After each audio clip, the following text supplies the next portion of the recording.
Aujourd'hui, c'est le fameux dimanche de tous les saints au mois de novembre, au début du mois de novembre. Et c'est intéressant de voir le passage que l'Esprit Saint nous offre pour ce fameux dimanche. C'est dans Saint Jean, le chapitre 14, au début du chapitre 14. Et dans Saint Jean, voilà, Saint Jean, le chapitre 1 et 2, c'est le plan de l'évangile de Saint Jean, le plan du Père pour sauver le monde. La deuxième partie, la partie des ailes, la partie de Jésus, le corps de Jésus. Et ça va jusqu'au chapitre 16. On est ça va au chapitre 12. Et là, on est dans le chapitre 14. Donc, nous sommes dans le cœur, le programme de l'Esprit Saint. Dans le cœur, l'amour. La tête, l'intelligence, le baptême, j'ai reçu un nom, je suis enfant de Dieu. Comment, en tant qu'enfant de Dieu, je vais réaliser, je vais aimer le programme du Père. Donc, il faut voir que c'est dans la troisième partie, la partie où on doit aller au ciel. Et c'est beau de voir ça. Qu'est-ce que Jésus a dans son cœur? L'oiseau, Jésus, l'esprit de Jésus et le corps de Jésus et le sang de Jésus. Qu'est-ce que Jésus possède dans son cœur, dans son amour pour les gens aujourd'hui? Et nous sommes dans la partie numéro 3, ça veut dire que l'esprit, la partie de l'Esprit Saint. Donc, quel est l'esprit de Jésus pour nous qui montons vers le ciel? Ne soyez pas inquiets. Ne soyez pas tellement inquiets, leur dit Jésus. Croyez en Dieu. Si on demandait à nos dirigeants aujourd'hui, là, croyez-vous en Dieu? Vous croyez en l'argent, vous croyez en l'expérience des richesses du monde, vous croyez au plan d'éducation, au plan d'économie économique pour le monde, pour nous, pour les enfants des hommes, là. Vous croyez à ça, mais croyez-vous assez en Dieu? On leur dit, croyez en Dieu. Et croyez aussi en moi. Les dirigeants, peut-être, qui nous disent ça, croyez en moi, là. Je vais vous en faire des programmes pour réussir dans le monde. Des programmes pour réussir dans le monde. Cherchons un peu des dirigeants actuellement, là, dans nos pays. Qu'est-ce qu'ils cherchent? Pour que le monde soit heureux, en paix. Parce que Jésus, son programme, le programme que le Père a donné à l'oiseau, c'est monter au ciel. Le programme que Papa a donné à Jésus, c'est d'enlever chez nous tout péché de sorte que nos cœurs purs règnent éternellement avec le Père et tous les et tous les anges dans le ciel, là, dans la gloire éternelle, dans la joie éternelle, dans la vérité éternelle, dans la vie éternelle. Donc, croyez en moi, croyez en Dieu et croyez aussi en moi. D'accord. Je crois que même nous, là, nous ne croyons pas assez dans la présence de Dieu qui est en nous et qui doit se réaliser. La présence du démon en nous nous fera toujours pleurer, verser des larmes et dire « Je me suis trompé définitivement, je suis malheureux de voir que j'ai fait telle chose, telle chose, telle chose. » Ça, c'est le démon. Mais la présence de Dieu, dire merci pour la paix, d'avoir réussi à vaincre ce qui est mauvais et à choisir ce qui est bon, même si je meurs, comme dirait Jésus, hein, sur la croix.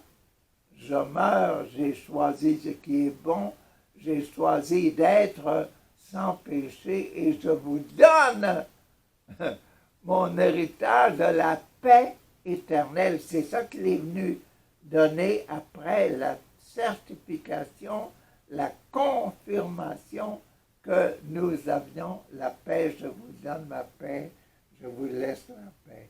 Donc, il y a beaucoup d'endroits où demeurer dans la maison de mon Père.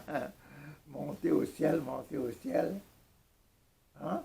Arriver à Dieu, la rencontre de Dieu à notre mort, là, au mois de novembre.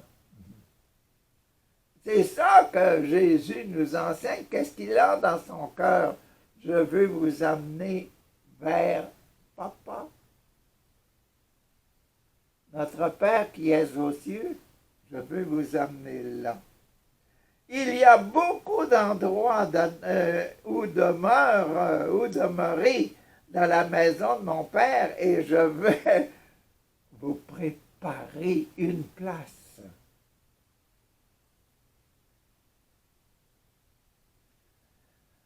Notre monde aujourd'hui, tous nos dirigeants, ils essayent de nous préparer une place. Mais tu vois, ils disent, moi, je veux que les Ukrainiens ils soient tous chez moi, là. Mais combien qui en fait du mal aux Ukrainiens, Poutine, là?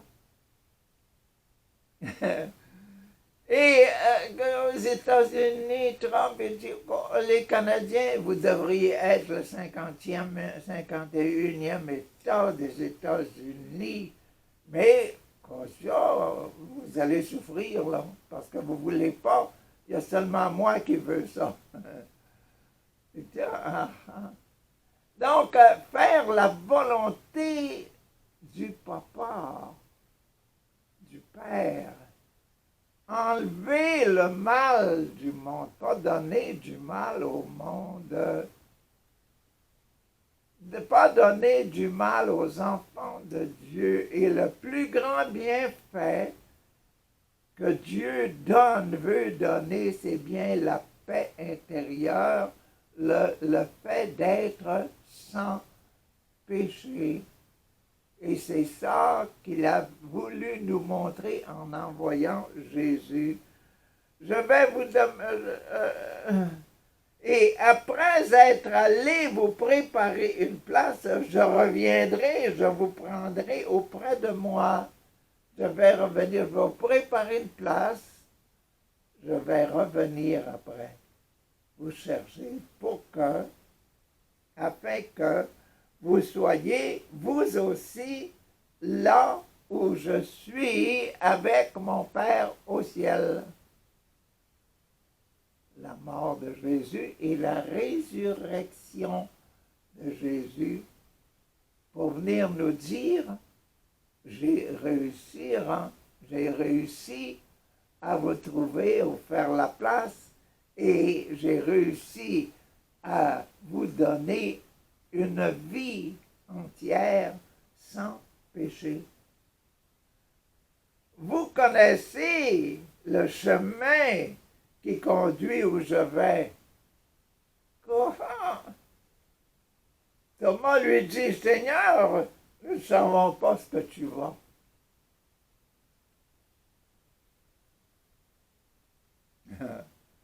Comment pourrions-nous en connaître le chemin? Ah, Jésus lui répondit, je suis le chemin. Je suis la vérité. Je suis la vie. Le chemin. Je suis le chemin. Mais c'est aux pensées spirituelles, en pensée, là. Le chemin de la paix, là, que nos dirigeants, là, puis nos partis politiques présentent, là, le chemin de la réalisation, le chemin du succès qu'ils présentent, ces gens-là. Il est dans leur tête, mais nous autres, il faut suivre le chemin, donc il faut leur obéir. Donc, le chemin, je suis le chemin de l'obéissance à Dieu, au Papa, dit Jésus. Je suis le chemin, je suis la vérité. Quelle est cette vérité-là? J'ai réussi à passer sur le chemin, rentrer par la porte étroite, la porte de la pureté du cœur.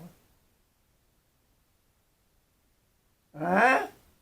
La porte du cœur pur, j'ai réussi à rentrer, j'ai réussi à passer là, à avoir une vie pure. Et j'ai reçu la vie éternelle. La vie humaine a fini, mais la vie éternelle, la vie de joie, de paix, où j'aurais plus besoin de travailler pour avoir des pommes, des patates, des carottes et tout ça, là.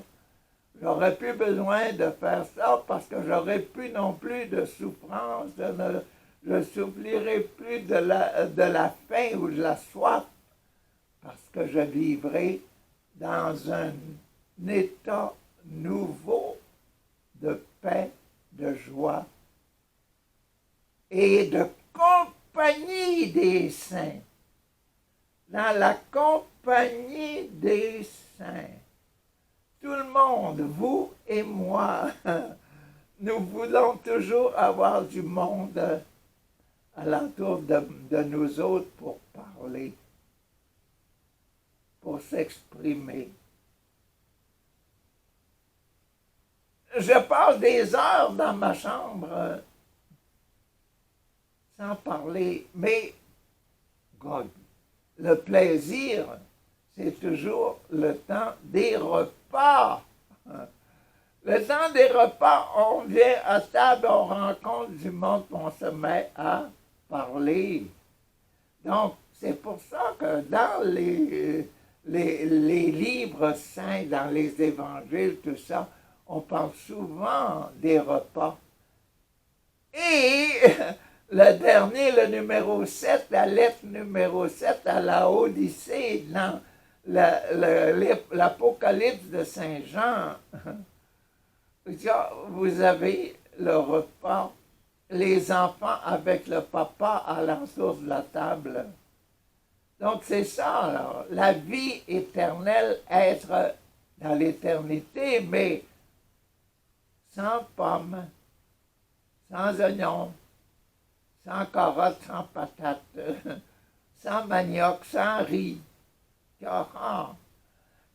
Mais le fait d'être ensemble avec tous les saints, c'est ça qui est la vie et la joie, la paix éternelle. Être tellement heureux d'être ensemble. Regarde, comment pourrions-nous connaître le chemin? Jésus lui répondit, je suis le chemin, je suis la vérité, je suis la vie. Et puis, personne,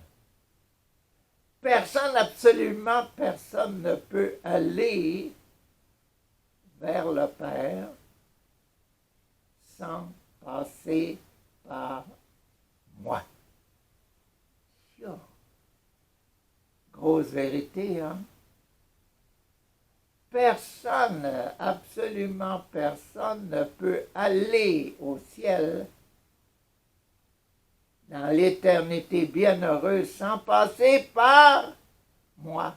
Moi, c'est pas simplement Jésus, donne-moi ci, donne-moi ça. Non, le moi, c'est la paix, la vie, l'expression de l'amour. Je vous ai aimé tellement. Le Père dit, je vous ai tellement aimé que je vous ai donné mon Fils, mon unique Fils, qui a réussi à vivre sans péché. Et c'est ça là qui était dans le cœur de l'oiseau du programme de l'Évangile de Saint Jean. C'est ça. C'est beau, c'est tellement beau. Qu'est-ce qu'on disait dans la première lecture de ce dimanche-ci? Bon, on disait, c'était tiré du Thessaloniciens, le numéro 4, chapitre 4. Nous ne voulons pas vous laisser, non, c'est la deuxième lecture, ça, pas la première, la deuxième. Nous ne voulons pas vous laisser 4, donc c'est la famille 4, le ventre, dans le ventre de la maman, là, c'est qu'il y a des enfants. Dans notre ventre, nous autres, on met de la nourriture, tout ça, la parole de Dieu, tout ça, en spiritualité, la parole de Dieu, mais Jésus nous a donné une maman, l'Église, et nous sommes en Église. Le fait d'être un maman Église, dans la maman Église, nous ne voulons pas vous laisser dans l'ignorance. Mois de novembre, là, le fait des saints, là, de tous les saints du ciel, vos papas, vos mamans, vos grands-oncles, vos frères décédés, tout ça. Nous ne voulons pas vous laisser dans l'ignorance au sujet de ceux qui se sont endormis dans la mort, là. Il ne faut pas que vous soyez abattus dans la tristesse. Il ne faut pas que vous soyez abattus comme les autres qui n'ont pas d'espérance.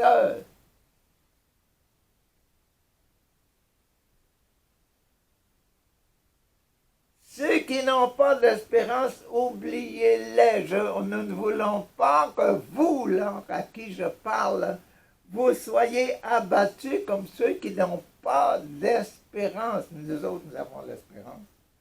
Que Jésus, la vie de Jésus, comme le serpent dans le désert, le serpent sur la pôle là, que Moïse avait mis, quand les gens regardaient le serpent, quand la morsure des serpents ne leur donnait pas la mort. Donc, vivre avec le peuple de Dieu. Donc nous, regardons Jésus, notre espérance. Jésus, nous le croyons, est mort, il est ressuscité. De même, nous croyons aussi que ceux qui se sont endormis Dieu, par Jésus sur la croix, il va les amener avec lui dans le ciel. Car, sur la parole du Seigneur, nous vous déclarons ceci. Nous les vivants, nous qui sommes encore là pour la venue du Seigneur, nous ne devancerons pas ceux qui se sont endormis, ceux qui sont déjà morts. Nous ne les devancerons pas. au signal donné par la voix de l'archange et par la trompette divine, le Seigneur lui-même descendra du ciel et ceux qui sont morts dans le Christ ressusciteront d'abord. Ensuite, nous, les vivants, nous qui sommes encore là, nous serons emportés lors de notre mort, nous serons emportés sur les nuées du ciel, en même temps que eux, à la rencontre du Seigneur. Ainsi, nous serons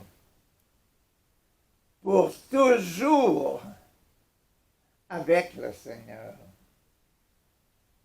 C'est ça que Jésus nous a dit dans l'Évangile tantôt, hein? Bon, la première lecture, c'était, elle est belle aussi, elle est dans le livre de Job 19, 7, 14, 21. 14, 15, 16, 17, 18, 19, donc c'est un numéro 5. C'est sur la miséricorde, sur le pardon des péchés. Sur le pardon des péchés. Qu'est-ce que fait le pardon que donne Jésus-Christ? On va le voir.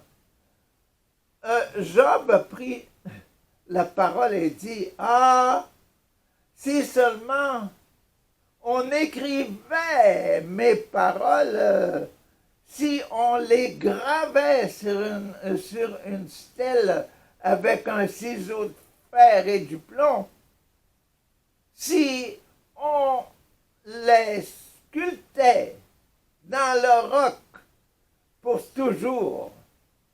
Mais je sais, moi, que mon Rédempteur, il est vivant. » C'est beau, hein?